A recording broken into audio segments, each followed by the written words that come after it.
Bismillahirrahmanirrahim. Assalamualaikum warahmatullahi wabarakatuh. Alhamdulillahirabbil alamin wassalatu wassalamu ala asyrafil anbiya'i wal mursalin wa ala alihi washabbihi ajma'in amma ba'd. Perkenalkan, nama saya Ratu Siti Fitria Kotrunada dari Fakultas Agama Islam Prodi Ilmu Al-Quran dan Tafsir Universitas Ibnu Khaldun Bogor. Saya akan menyampaikan mata kuliah Islamic Worldview yang dibimbing oleh dosen Dr. Kiai Haji Alim LC MA. Adapun materi-materi yang akan saya sampaikan yaitu 1. Definisi dan ruang lingkup Islamic Worldview. 2. Konsep kesatuan wahyu dan agama. 3. Konsep ilmu dan klasifikasinya. 4. Konsep manusia. 5. Problematika epistemologi barat. 6. Konsep Tuhan. 7. Konsep kebenaran absolut. 8. Integrasi ilmu dan adab. Materi pertama, definisi dan ruang lingkup Islamic Worldview. Arti dari ayat di atas ialah, tidakkah kamu memperhatikan bagaimana Allah telah membuat perumpamaan kalimat yang baik, seperti pohon yang baik, akarnya kuat dan cabangnya menjulang ke langit. Pohon itu menghasilkan buahnya pada setiap waktu dengan seizin Tuhannya.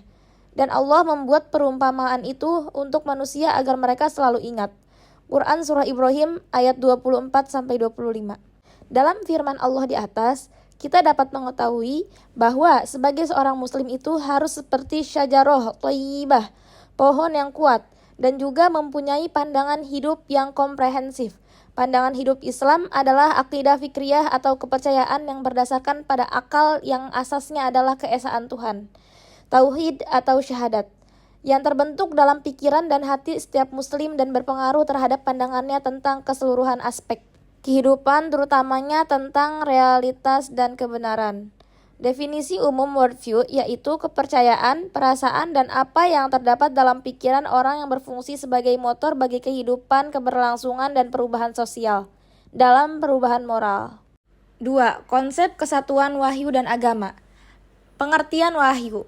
Wahyu memiliki arti al-isyarah, al-syariah, isyarah yang cepat, al-kitabah, tulisan, al-maktub, tertulis, ar-risalah, pesan, al-ilham, ilham, al-ilam, al-kafi, pemberitahuan yang tertutup dan tidak diketahui oleh orang lain, al-kalam, al-kafi, al-sari, pembicaraan yang bersifat tertutup dan tidak diketahui pihak lain dan cepat.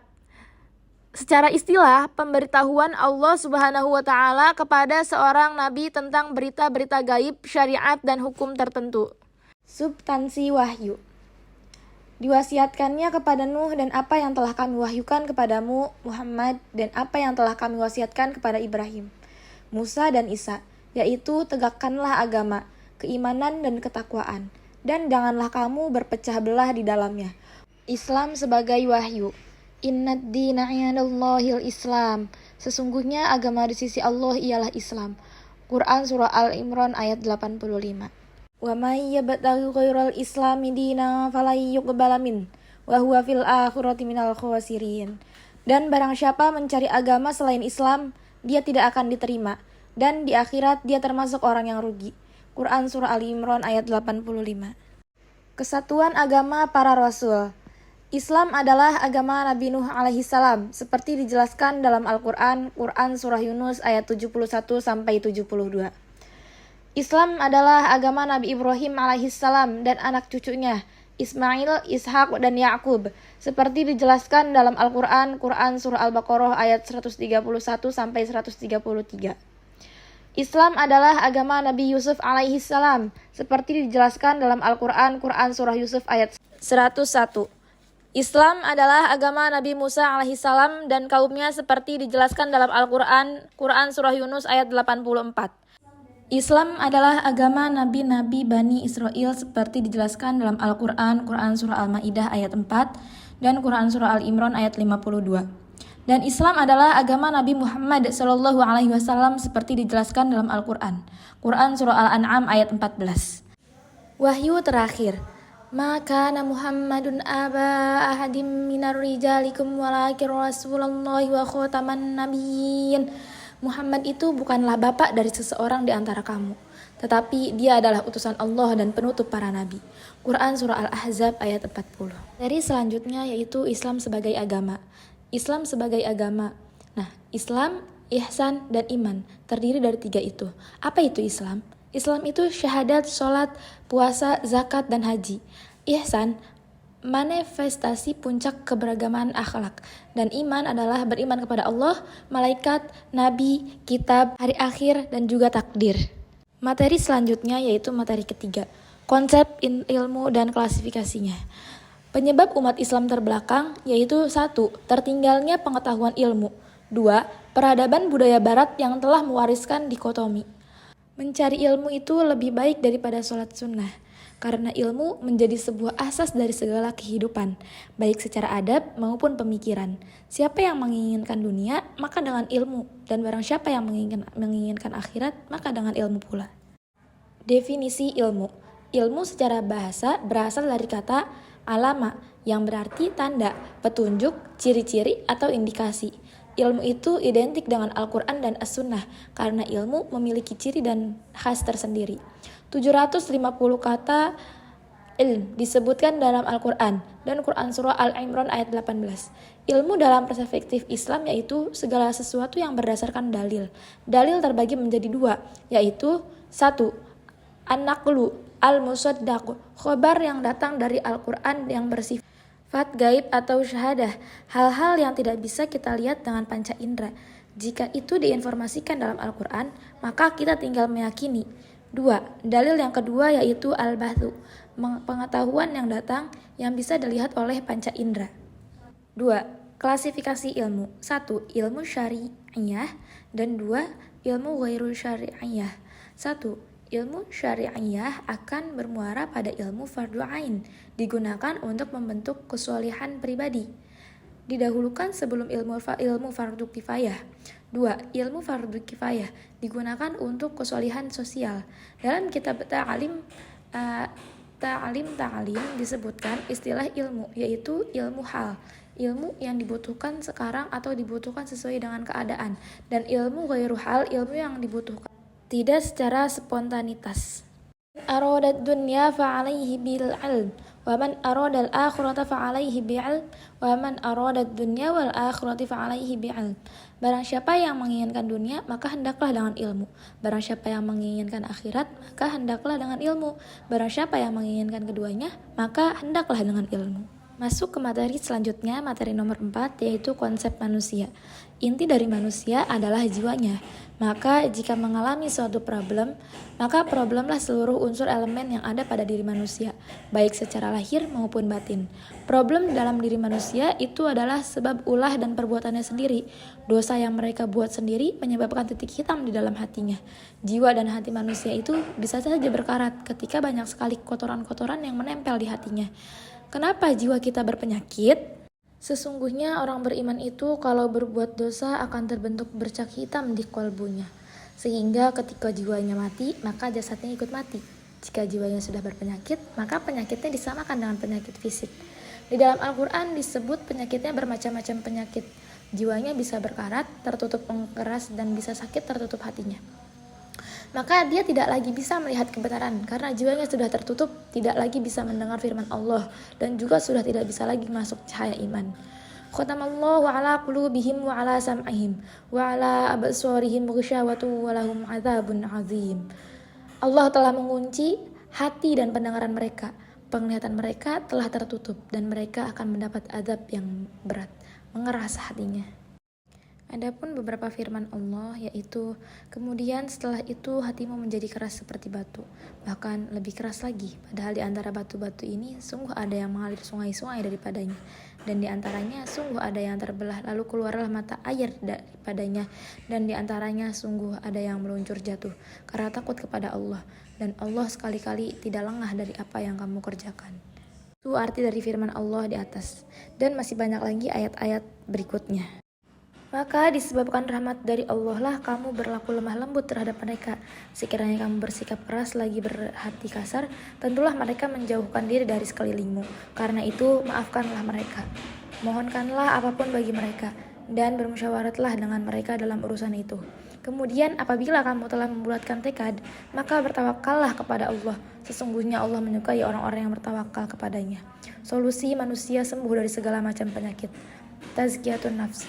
Walladzi ba'atsa fil ummiyina rasulan minhum yatlu 'alaihim ayatihi wa yuzakkihim wa yu'allimuhumul kitaba wal hikmah wa in kanu min qablu lafi dhalalin mubin. Dialah yang mengutus kepada kaum yang buta huruf seorang rasul di antara mereka yang membacakan ayat-ayatnya kepada mereka, mensucikan mereka dan mengajarkan mereka kitab dan hikmah, as-sunnah. Dan sesungguhnya mereka sebelumnya benar-benar dalam kesesatan yang nyata. Seperti hadis riwayat Imam Bukhari dan Imam Muslim. Ketahuilah sesungguhnya di dalam tubuh terdapat segumpal daging. Jika segumpal daging itu baik, maka baiklah seluruh tubuhnya. Dan jika segumpal daging tersebut buruk, maka buruklah seluruh tubuhnya. Ketahuilah segumpal daging itu adalah hati. Kondisi manusia yang lalai, neraka jahanam mayoritas jin dari manusia. 1. Qalbu tidak dapat memahami ayat. 2. Mata tidak melihat ayat. 3. Telinga tidak teliti mendengar ayat. Hakikat nafs, jiwa manusia, ada 3 inti. Akyun atau akal, wodob, syahwat. Akal jika dididik dengan baik maka akan melahirkan hikmah, yaitu ilmu. Sedangkan jika tidak dididik maka ia akan berada di dalam kebodohan. Islam memerintahkan untuk menuntut ilmu. Emosi, jika emosi dididik dengan benar, maka akan melahirkan keberanian. Dan kalau emosi tidak dididik dengan benar, maka selamanya ia akan jadi pengecut.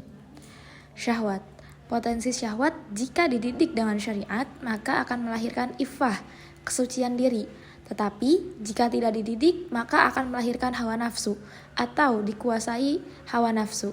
Jika 3 unsur tersebut tunduk patuh terhadap apa yang dibawa oleh Nabi berupa risalah, maka ia akan menjadi jiwa yang mutmainnah, jiwa yang tenang, dan menjadi jiwa yang sempurna. Hawa nafsu itu yang merusak. Syahwat adalah kecondongan atau keinginan jiwa seseorang kepada apa saja yang cocok pada dirinya. Semua anggota tubuh itu ada syahwatnya.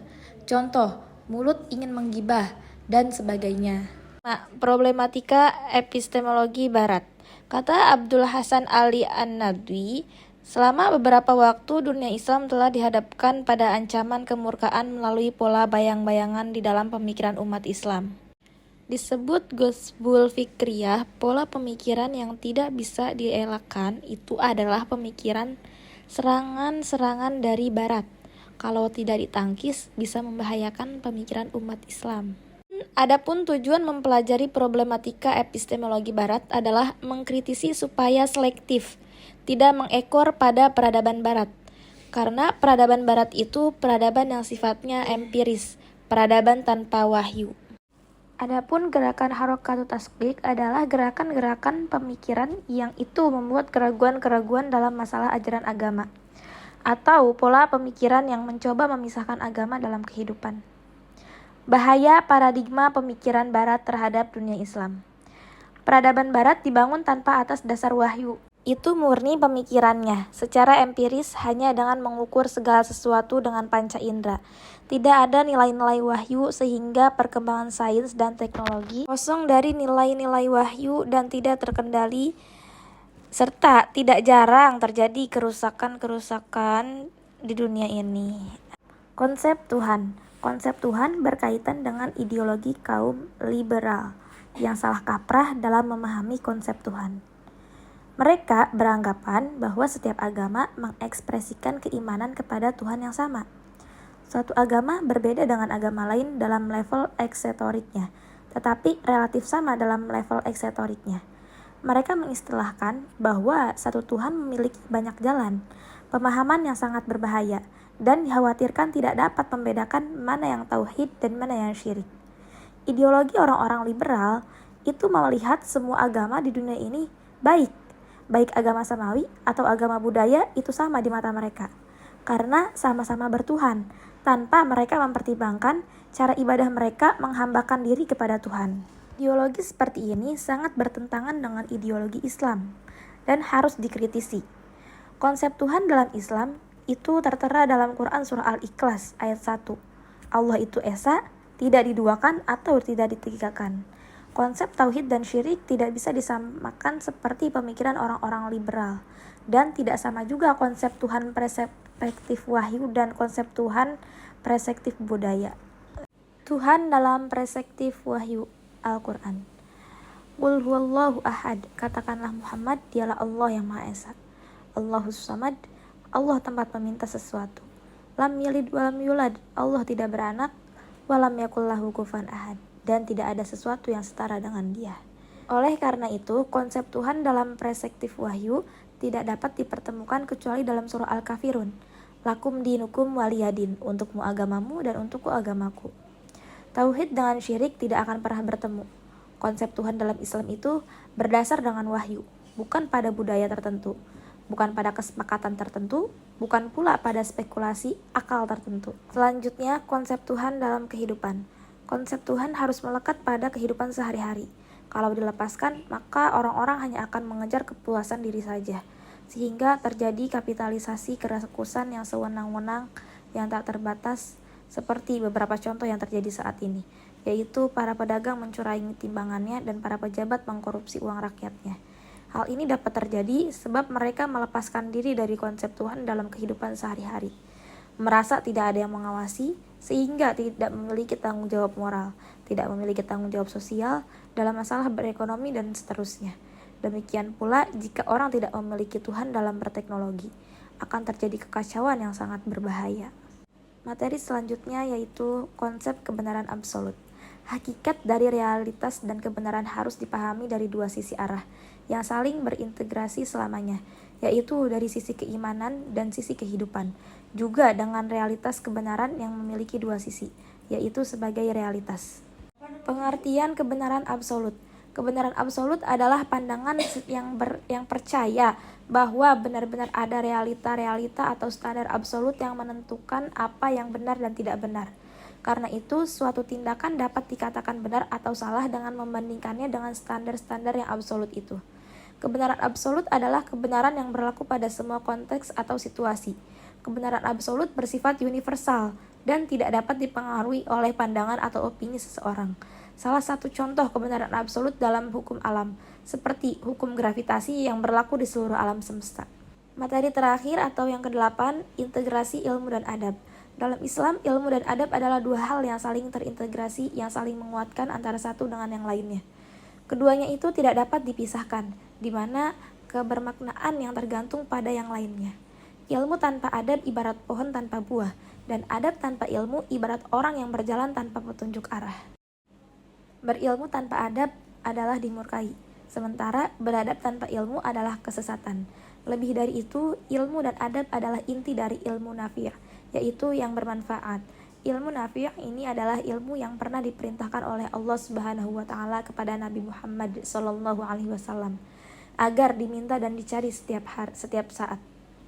Allah Subhanahu wa taala berfirman kepada nabinya, "Wa qur rabbi zidni ilma," dan katakanlah, ya Tuhanku, tambahkanlah kepadaku ilmu pengetahuan. Quran Surah Toha ayat 114.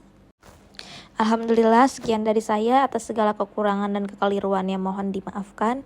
Semoga menjadi ilmu yang bermanfaat bagi saya dan pendengar.